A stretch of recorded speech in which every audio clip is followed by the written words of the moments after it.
ፊልሙ ሲጀምር ያውና ሚን የሚባሉ መንትያዎች አጎታቸው ቤት እየኖሩ ከውጭ የሚመጣ እንግዳ ስላለበት አብሯቸው እንዲቆይ ሲነግራቸውና እነሱ ማን ሄዶ ከኤርፖርት እንደሚቀበለው ሲጨቃጨቁ እናያለን። ያው እንድታመጣ ወስነውም እንግዳውን ምን እንደለበሰ ስጠይቀው ጥቁር ቲሸርትና ሱሪ እንደሆነ ይናገራል።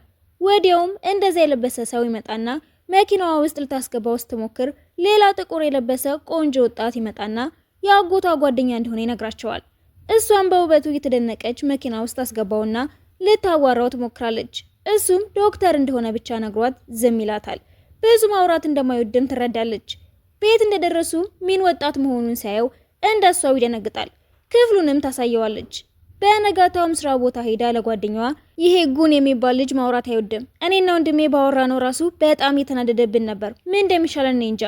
ሚን ካራቴ የሚያሰለጥንበት ሲሄድ ብዙ ሴቶች እያዩት ቆንጆ ስለመሆኑ ያወራሉ። ጉን ስራ ቦታ ሲደርስም ባልደረቦቹ ያው የምታቀርበውን ዝግጅት የተከታተለ በጣም ደስ የምትል ልጅ እንደሆነች ያወራሉ። እሱንም ታውቃታለህ እንዴ?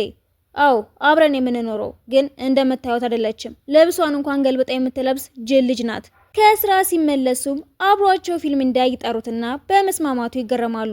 ወንድሟ እንቅልፉ እንደመጣ ተናግሮ ሲሄድም የፍቅር ሲን ከሱ ጋር ማየቷ ይረብሻታል። ወዲያው ግን በቃ እኔ ልተኛ፣ አንቺም ከዚህ በላይ ብዙ ባትበይ ይሻልሻል፣ ትወፍሪያለሽ። በነጋታውም ወጣትና ምርጥ ዶክተር ስለመጣ እሱን ኢንተርቪው ለማድረግ ትላካለች። ካሜራውን አስተካክላ ስትወጣም ጉንን ታገኘውና ዛሬ ኢንተርቪው የማድረገው ዶክተር አንተም በደንብ ስማው፣ ብዙ ልምድ እንድትወስድ ይረዳሃል። ተመልሳ ስትገባም የጉን ባልደረባ ታገኛትና ቤት ውስጥ ምን አይነት ሰው እንደሆነ ትጠይቃታለች። ዝምተኛና ምንም ስሜት የሌለው ሰው ነው። ከኋላዋ እንደቆመ ስታስተውል ግን እናም በጣም ጠንካራ ሰራተኛና ታጋሽ ነው። የዶክተሩ ንግግርን እየጻፈችም በጣም የሚወደውን ተማሪ ወደ መድረኩ ውስጥ ጠራ ጉን መሆኑን አይታ ፈዛ ትቀራለች። ሚን ወደ ስራው ሊገባ ሲልም የሆነች ተማሪ እንደምትወደው ትነግረዋለች። እሱም ግንኙነት ውስጥ መግባት እንደማይፈልግ በትህትና ይነግራታል። ምግብ ለመብላት ሲወጣም የሆኑ ልጆች የክላስ ጓደኛቸውን ሲያስቸግሩ አይቶ ሊሄድ ሲል ያን የምትባል ሌላ ሴት መታ ልጆቹን አስፈራርታ ስትወጣ ሊያናግራት ፈልጎ ቢከተላትም ሳይደርስባት ይቀራል። ጉን ኢንተርቪው እንደጨረሰም የያው ጓደኛ እሱንም ኢንተርቪው እንዲያደርጉ ስጠይቀው እምቢ ብሏት ወደ ያን ሄድና ስራ ስለሚበዛብኝ ላርፍድ እችላለሁ፣ ግን ለራት መምጣት አይቀርም። ሁሉም እሷ ላይ ማፍጠጥ ሲጀምሩም የምታረገው ይጠፋታል።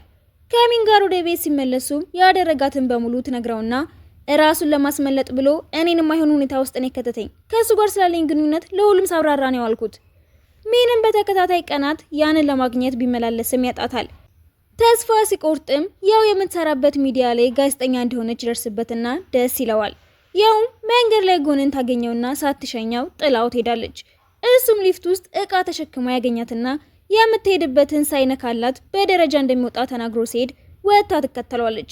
እሱም እያሾፈ ውፍረት ለመቀነስም ይረዳሻል። በቀጣዩ ቀንም ቤቷ ስትመለስ የሚከተላት ሰው እንዳለ ይሰማታል። ከዛም ሁለት ተማሪዎች ታገኛለች። በነጋታውም ልጆቹ የሰጧትን ቪዲዮ ለአለቆቿ ተወስድና ሲደባደቡ የሚያሳይ ስለሆነ እንዲያስተላልፉት ልጁም እንዲቀጣ ብትጠይቅም አለቃዋ ደብዳቤው ኢንቨስተራቸው ስለሆነ ይከለክላታል። ያን ግን ምንም ሳትፈራ በፕሮግራሟ ላይ ስትለቀው ያው ታደንቃትና ጓደኛዋ ለመሆንም አስባ እራት እንዲበሉ ትጋብዛታለች። እናም ለሰራችው ስራ መስግናት አብረው ለመስራት ይስማማሉ። ማናጀሩም አስተናጋጇን ሲያስቸግር አይተውት ልክ ያስገቡታል። በቀጣዩ ቀንም ያው ጉንን ኢንተርቪው እንድታደርገው ይነግራታል። እንደማትፈልግ ብትናገርም የሚሰማት ማግኘት አልቻለችም። ወደ እሱ ጋር ስትሄድም እቃዎቿን በሙሉ ትጥላቸውና ሊያነሳላት ሲሄድ እንደገና ስለ ቁንጅናው ማሰብ ትጀምራለች። እሱም የሚበላ ነገር ይሰጣትና ስራሽ ላይ ትኩረት እንድታደርጊ ብዬ ነው፣ ሌላ ነገር እንዳታስቢ። ኢንተርቪውን ሲጨርሱም በጣም አመሰግናለሁ፣ ለምን ራት አልጋብዝህም? ምስጋናዬን መግለጫ ይሆነኛል።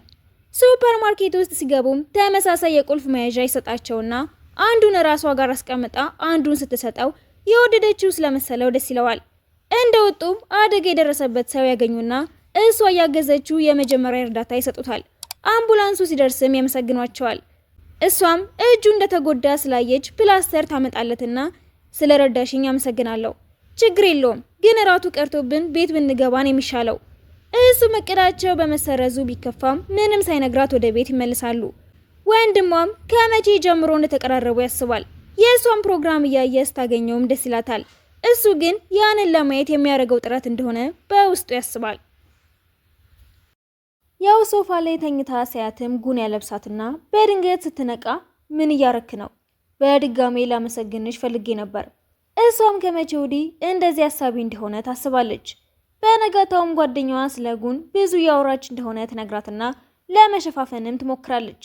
አለቃቸውም አዲስ ዜና ከህብረተሰቡ እንዲሰበስቡ ይነግራቸውና ቀኑን ሙሉ ስትዟዟር ስለቆየች ደክሟት ስትወጣ ወንድሟ ይጠብቃታል። ምን እየሰራህ ነው? አንቺን ልሸኝሽ ነዋ። እሷም እያወሻት እንደሆነ ስላወቀች ለማንኛውም እኔ አዲስ ሀሳብ ማግኘት ስላለብኝ በባስ ነው የምሄደው። ባስ ውስጥም ጉን ተኝቶ የሆነች ልጅ አብራ ፎቶ ስትነሳ ታያትና ቁልፍ መያዣውን አሳይታት ፍቅረኛው እንደሆነች ትነግራታለች። እሱም ሲነቃ አይቷት ይደነግጣል። የተፈጠረውን ስትነግረውን በድጋሜ አብረው እንዲበሉ ጠይቃትና ትስማማለች። ጉንም ላደረገችለት ነገር አይመሰግናትና እያወሩ ያለም ሲስቅ ስታየው ሁሌም እንደሱ ፈገግ በል ብላ ፎቶዎችን ታነሳዋለች። በነጋታውም የሷን ምክር ለመስማት ፈልጎ ስራ ላይ ችግር ሲፈጠር ይስቃል። ልጅቷም ፍቅረኛ እንዳላት ስትነግረው እንዳበዛው ይገባውና ወዲያው ዝም ይላል። ሚንም የያንን ፕሮግራም ከፍቶ ከልጆቹ ጋር ሲያይ ይቆይና እሷም ጂም ውስጥ እንደምትሰለጥን ሲያውቅ ደስ ይለዋል። ሲወጣም እየዘነበ ስለነበረ ተቸግራ ያያትና ዣንጥላውን ይሰጣታል። እሷም ቀኑን ሙሉ ስለሱ እያሰበች ትቆያለች። ያው ወንድሟ ሊወስዳት እንደመጣ ለያን ትነግራትና ዣንጥላው የወንድሟ መሆኑን ስትናገር ያንም አብራት ለመሄድ ትስማማለች። ሚንን ስታየውም ታመሰግነውና መኪና ውስጥ ሲገቡ ያው እንደሚዋደዱ ትጠረጥራለች። ያን አከራዋ ደውሎላት ቤቱ እንድትለቅ ሲነግራትም ሚን እነሱ ጋር መሆን እንደምትችል ይነግራታል። እህቱም እቃ ማስቀመጫ ክፍል ውስጥ እንድትኖር ነው እንዲያሰብከው፣ ሌላ ቦታ እኮ የለንም። ጉንን የምታሳመኘው ከሆነ ይኖረናል፣ እባክሽ እርጂኝ። እሷም ጉን እንደመጣ በትህትና ታናግረዋለች። እንደምትሸኘውም ትነግረውና እሱም ደስ ቢለውም ለምን ባንዴ እንደተቀየረች ግራ ይጋባል። ስራ ቦታም የሱም ባልደረቦች ሰላም ስትል ይቀናና ቀድሞ ሰላም ይላቸዋል። በቃ አንቺ ሂጂ። አይ እንደሱም አይሆንም፣ እስክትወጣ ጠብቀሃለሁ። ሲወጣም ተኝታ ያገኛትና እሱ እንደሚነዳ ይነግራታል። ለምን እንደዚህ እንደምትሆን ስጠይቃትም ክፍሉን ከወንድሟ ጋር እንዲጋራ ትጠይቀውና ስለተናደደም ይላታል። ማታ ላይ መልእክት ስትልክለት ደስ ይለዋል። በነጋታውም የተንሸራተተች መስላ ስትወድቅ ይዛታል። መልሳ ስጠይቀው ግን ይጥላታል። ከብዙ ሙከራ በኋላም ተሳክቶለት ይስማማል። አለቃዋም ከጉን ጋር የሚሰሩት ስራ እንዳላቸው ሲነግራት ሌላ ሰው እንዲመርጥ ለማድረግ ብትጥርም ሳይሳካላት ይቀራል። ሚን ያው ጋር ሄዶ ወደ ቤታቸው መምጣት እንደምትችል ሲነግራት ትስማማለች። ለምን እንደምትመጣ ሲጠይቃትም ለሱ ብላ እንደሆነ ስትነግረው የሚለው ይጠፋዋል። ጉን ወደ ሚዲያው ሄድና ምን እንደሚጠጣ ሲጠይቁትም ሆነ ከማን ጋር መስራት እንደሚፈልግ ሲጠየቅ እሷን ይላል። ሚንም ቤቱን ለሳያት ይወስዳትና ያስጎበኛታል። እሷም አንተ እስካለህ ለኔ የትም ቢሆን ይስማማኛል። በዚህ ተደናግጦም ተንሸራቶ ይወድቃል። እና ያው ቤት ሲደርሱም እንድታገባው የጠየቃት ይመስላቸውና ይደነግጣሉ።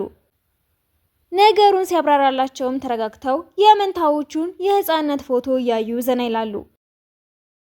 ጉን ስለ ልጅነቱ ሲያወሩም ጥሏቸው ይሄዳል። ያው ተከትለው ኢንተርቪው ሲያደርግ የሚጠቅሙትን ነገሮች ታስረዳዋለች።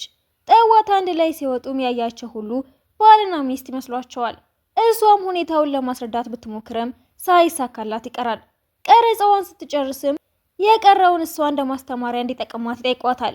መጀመሪያ ባትፈልግም እሱ ግን ይስማማል። ከመቀረጹ በፊት ግን አሻንጉሊት ያመጡና ይገላግሏታል። ጓደኛዋም የጉብኝት ትኬት ሰጣትና ከወንድሟ ጋር እንድትሄድ ትነግራታለች። ሚን ግን ያንን መተው ስላልፈለገ እንደማይሄድ ይናገራል። ወደ ቤት ስትመለስም ጉንን ታገኘውና ስትነግረው አብሯት ለመሄድ ይስማማና እቃቸውን ሰብስበው ይወጣሉ። ባስ ውስጥም ሁሉም ተጓዦች ፍቅረኛሞች እንደሆኑ ሲያዩ ያፍራሉ። ትንሽ ቆይቶ ግን ትከሻው ላይ ትተኛበትና እሱም ደስ ብሎት ይተኛል። ሚንም ልጆቹን እያሰለጠነ አዲስ ሰው እንዲቀላቀላቸው ሲጠይቁት ይስማማል። ያን መሆኗን ሲያይ ግን እዛው ፈዘው ይቀራል። ወደ ራሱ ሲመለስም ልጆቹ አብረው እንዲጫወቱ ይነግሯቸውና እላዩ ላይ ስትወድቅበት ተደናብረው ይነሳሉ። እና ያው ሆቴል ሲደርሱም ለፍቅረኛሞች ስለታሰበ አንድ ክፍል ብቻ እንዳለ ይነገራቸውና ሲገቡም ምን እንደምታደርግ ግራ ሲገባት እሱ ሶፋው ላይ እንደሚተኛ ነግሯት ትረጋጋለች። ወጥተውም ስለ ሁሉም ነገር እያወሩ ፎቶ ያነሳታል። እሱንም በግድ ታነሳውና እየተጫወቱ ጥሩ ጊዜ ያሳልፋሉ።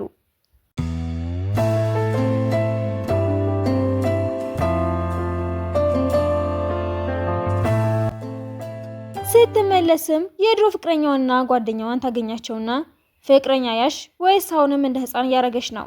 ከሃዲ ከመሆን ሕፃን መሆን የሚሻል አይመስልህም?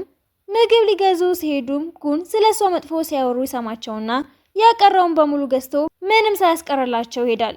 እና ሚንም አትክልት ለመግዛት ይወጡና መምረጥ እንደማትችል ሲያይ ይስቅባታል። ለማብሰል ስትሞክርም እሷም እንዳልተሳካላት ያስተውልና እቃው እንድታጠብ ይልካታል። እዛም ሄዳ ግን እጇን ትቆርጠውና ያክምላታል። እንክብካቤውን ስታይም ደስ ይላታል። ምንም እንዳትሰሪ በቃ እኔን ብቻ እይኝ። ያውም ከመተኛታቸው በፊት ቀኑን ሙሉ ስለኔ ስነግርህ ነበር፣ አሁን ስላንተ ንገረኝ እንጂ። እሱም እንቅልፉ በጣም ቢመጣም ሊነግራት ሲጀምር መተኛቷን ያይና ልክ እንደ ሕፃን ንጹህ እንደሆነች ያስባል። በነጋታውም ለፍቅረኛሞች ውድድር ይዘጋጃሉ። ጓደኛዋም እንዳየቻት እኛን ከምትከታተይ ፍቅረኛ ብትፈልግ አይሻልም? ጉንም መጥቶ ያቅፋትና ፍቅረኛን እያስቸገራችኋት ነው እንዴ? ሁለቱም ደንግጠው ይሄዳሉ። እሱም ውድድሩ ላይ መሳተፍ እንደሚፈልግ ሲናገር ለኔ ብለህ ከሆነ ማድረግ የለብህም እኮ። አይ ያንን አሻንጉሊት መሸለም ስለምፈልግ ነው። ከዛም ውድድሩን ያሸንፉና ደስ ብሏት ታቅፈዋለች። አሻንጉሊቱንም አቅፈውት ወደ ቤታቸው ይሄዳሉ። ሚንም ጉን ብዙ ህጎች እንዳሉት ተናግሮ ከሷ ጋር እንዲተኛ ቢጠይቃትም ታስወጣዋለች። እሱም ጉን ጋር ሄዶ ካራቴ እንደሚያስተምር ተናግሮ ሊያስፈራራው ቢሞክርም ሳይሳካለት ይቀራል። ያን ያወሩትን ትሰማና ሚን ሶፋው ላይ በተኛበት ታለብሰዋለች። ጠዋት ላይ መጣላታቸውን ለያው ልትነግራት ብትሞክርም ስለረፈደባት ትወጣለች። ጉንም ከህፃናቱ ጋር ስትጫወት ስራውን ትቶ ያያታል። ያን ቤት ስትመለስም ሚን ሲያለቅስ ታየውና ታቅፈዋለች። እሱም ሽንኩርቱ እንዳስለቀሰው ቢያውቅም ስትንከባከበው ደስ ይለዋል። ጉን ሲመጣም ሚን እሷ ክፍል እንዲተኛ ትነግረውና እሱ ላይ ማፍጠጧንና በመጥፎ ሁኔታ ማናገሯን በመቀጠሏ ሁሉም ግራ ይጋባሉ። ያውም ጉን ብቻውን ጠርታው ከያን ጋር የተፈጠረ ችግር አለ እንዴ? ኧረ እኔ ምንም አልገባኝም። ምናልባት ወዳህ እንዳይሆን። እሱማ የማይሆን ነገር ነው። ሚን እንደምትወደው እኮ ግልጽ ነው። በነጋታው ሚን ጋር ትሄድና እንደ ከፋው ስላሰበች ቀኑን ሙሉ ስታዝናናው ትውላለች። ማታ ላይም ሴቶቹ መዝናኛ ቦታ ይሄዱና ወንዶቹ እንዲወስዷቸው ይደውሏቸዋል። ጉን ቀድሞ ሲደርስም ያን ክፉ እንደሆነ ትነግረዋለች። ስትሽከረከርም ሚን ይደርስና ተቃቅፈው ይዟት ይወጣል። እሷም እንደምትወደው ታሳየውና ደስ ብሎትም ማዝሏት ወደ ቤት ሄዳሉ። ጠዋት ላይም ሴቶቹ ለማታው ይቅርታ ይጠይቁና ደግመው እንደማያደርጉት ቃል ይገባሉ። ያውም ከጉን ጋር መጽሐፍ ለመግዛት ተወጣና ፋን ከሚባል ልጅ ጋር ስለያዘው መጽሐፍ ስታወራ እሱ ያያት በጣም ይቀናል። ልታናግረው ስትሞክርም ትቷት ሄድና ግራ ያጋባታል። እና ሚንም ፊልም ለማየት የወጡና የሆረር እንደሆነ ሲነገራቸው ያን ትስማማለች። ሚን ግን በጣም ስለፈራ በእሷ ሲደበቅ ምን ያህል ምስኪን እንደሆነ እያሰበች ታቅፈዋለች። ያውም የምትወደው ደራሲ ኢንተርቪው ለማድረግ እንደተስማማ ስትሰማ እሷ እንዲመርጣት አለቃዋን አሳምና ትሄዳለች። ስትደርስም ፋንን ታገኘውና ስለ ደራሲው ታዋራዋለች። ቤት ስትመለስም ለሁሉም ትነግራቸዋለች። ያንም አብሯት መሄድ እንደሚፈልግ ይጠይቃትና ስትስማማ ደስ ይላታል። ወንዶቹም በሁኔታቸው ይነደዳሉ። ሚንም ይሄኔ ደራሲው ፊቱን የሚሸፍነው ስለማያምር ነው እኮ። ወዲያው ግን ቲቪው ላይ ፋን ደራሲው እንደሆነ ስታይ በደስታ ትዘላለች። ጉንም በጣም ተናዶ ከሚን ጋር ይቀመጣል። ከዛም ዝግጅቱ ላይ ሄደው እንዳያገኙት ለማድረግ ይወስኑና ይገባሉ። ፎቶ የመነሳት እድል ለአንድ ሰው እንደሚሰጥ ሲነገርም ጉን ያው እንዳትነሳ ይቀድማታል። እሷም ከመቼ ጀምሮ አድናቂው እንደሆነ ታስባለች። ሲወጡም ከፋን ጋር ያትና ይናደዳል። እሱም ሳያንስ ፎቶ እንዲያነሳቸው ስጠይቀው ፊቱን እንደጣለው ይቀበላታል። ፋንን በማክሮፎ ያሽፉበታል። የባስ ብሎም ቤታቸው ይጋብዙትና እንደሚመጣ ሲናገር ወንዶቹ ንዴታቸው ከልክ ያልፋል። ቤት ውስጥም ሲበሉና ሲጠጡ ቆይተው ጨዋታ ሲጫወቱ ፋን ሁለቱም ያውና ጉን እንደሚዋደዱ ግን እንዳልተነጋገሩ ይገባውና ለመውጣት ይወስናል። ልትሸኛው ስትወጣም አጠገብሽ ያሉትን ሰዎች በትኩረት ያያቸው፣ ከዚህ በፊት ያላስተዋልሽውን ታው ይሆናል ብሏት ይሄዳል። ስትመለስም ጉን ይጠብቃትና እንደምትወደው ሊጠይቃት ፈልጎ ስለፈራ ይተዋዋል። ከዛም ስለ ስራ ያዋራትና እሷ ስታብራራለትም ፈዞ ያያታል። በነጋታው ሚያን እናቷ በግድ ወዳዘጋጀችላት ሰው ጋር ትሄድና በምንም ሊስማሙ ስላልቻሉ ሚን መጥቶ ይዟት ይወጣል። ሲጀመር ፍቅረኛ መምረጥ ከፈለግሽ ራሱ ከኔ ነው መጀመር ያለብሽ። ካየሽ ቀን ጀምሮ ነው እኮ የምወድሽ። እሷም ደስ ይላትና ፍቅረኛሞች ይሆናሉ።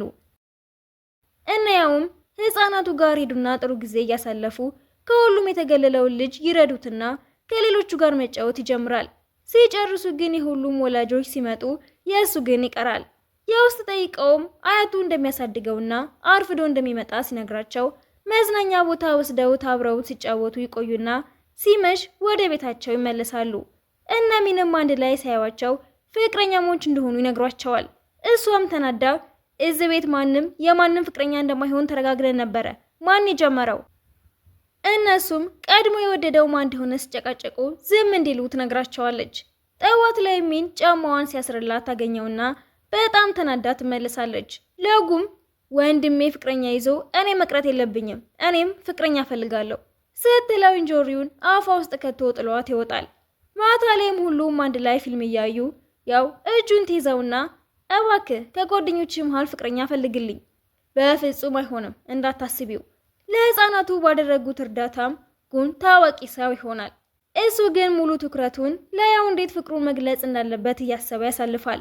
አለቃውም ታዋቂ ስለሆነ ተጨማሪ ኢንተርቪው እንደሚያደርጉለት ይነግራትና ወደ ቤት እንደገባች ለሱ ትነግረዋለች። እሱም ሱፍ እንድትመርጥለት ይጠይቃትና ባገኘው አጋጣሚ በሙሉ ሊቀርባት ይሞክራል።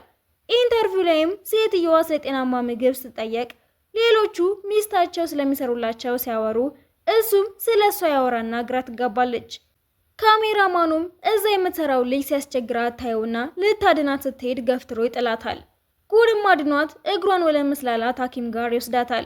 እግሯን ወደ ቦታው እንደሚመልሱት ሲነገራትም ምን ያህል እንደሚያማት እያሰበች አጥብቃ ትይዘዋለች። ከሐኪም ቤትም እስከ ቤት ድረስ አዝሎ ይወስዳትና ተንከባክቦ ያስተኛታል። ልታመሰግናው ስትነሳም ትንሸራተትና ታቅፈዋለች። በሁኔታው አፍራም ብድር ልብስ ውስጥ ትደበቃለች። እስኪሻላት ድረስም ምግብ እየሰራ ይንከባከባታል። እና ያንም ሊገናኙ ይቀጣጠሩና ሳይመጣ ይቆይባታል። ከዛም ያሻንጉሊት ልብስ የለበሰ ሰው ሊያናግራት ሲሞክር ፍቅረኛ እንዳላት ትነግረውና ሚን ደስ ብሎት ያቅፋታል። በሌላ በኩል እናየውም የገና ዛፉን ያሳምሩታል። ማታ ላይም በህልሟ እንደሚወዳት ሲናገር ታይና እሷም እንደወደደችው ታስባለች። እና ሚንም ለእህቱ የሚሰማውን ስሜት እንዲነግራት ይገፋፉታል። መስሪያ ቤትም የወደደውን ሰው ፎቶ መልቀቅ የፍቅር መገለጫ እንደሆነ ሰምቶ ያደርገዋል። እሷ ግን ቤት ስትገባ ለምን ፎቶ ለቀቀው? በጣም ነው እኮ የማስጠላው፣ ሌላ መምረጥ ነበረብህ። እሱም ተከፍቶ ሲሄድ ብዙ እንደተናገረችው ይገባትና ይቅርታ ልትጠይቀው ትወስናለች። እሱ ግን ቀድሞ ይቅርታ ይላትና አብረው እራት ለመብላት ይወስናሉ። ሁለቱም በዚህ ደስ ይላቸዋል። እራታቸውን እየበሉም ልደታችን ቅዳሜ ነው፣ አብረህን ታከብራለህ አይደል? አይ የዛን ቀን ስራ አለብኝ። በልደታቸው ቀን ላይም ወንድሟ ከያን ጋር ስለሆነ ብቸኝነት ይሰማትና ጉን እንዲመጣ ትጠይቀዋለች።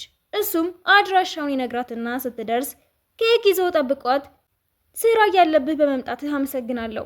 እሱም በመጨረሻ እንደሚወዳት ይነግራታል። ሲመለሱም ጃኬቱን ያለብሳትና በህይወቴ ውስጥ አንቺ በመኖርሽ በጣም እድለኛ ነኝ። ከዛም ከሚን ጋር ሰበብ እየፈጠሩ በየተራ የሄዱ ፍቅረኞቻቸውን ያያቸዋል። ጠዋት ላይም ወደ ቤት ሲመለሱ አጎታቸው ተመልሶ ያገኙትና ሁሉም ደስ ይላቸዋል። እሱም ያኔ ጉን ፍቅረኛ መስላው ስለነበረ ሚኔሱ እንደሆነች ይናገራል። እና ያው ግን ለመናገር ስለፈሩ ዝም ይሉታል። የሚሄድበት ቀን ላይም ደስ ብሏቸው ሲተቃቀፉ ተመልሶ ይመጣና ያያቸዋል። እነሱም የሚቆጣ መስሏቸው ቢደነግጡም እንደሚደግፋቸው ይነግራቸዋል። በመጨረሻም ሁለቱም ጥንዶች እንዴት በፍቅር እንደወደቁና ደስተኞች እንደሆኑ ሲናገሩ ፊልሙ ይጠናቀቃል።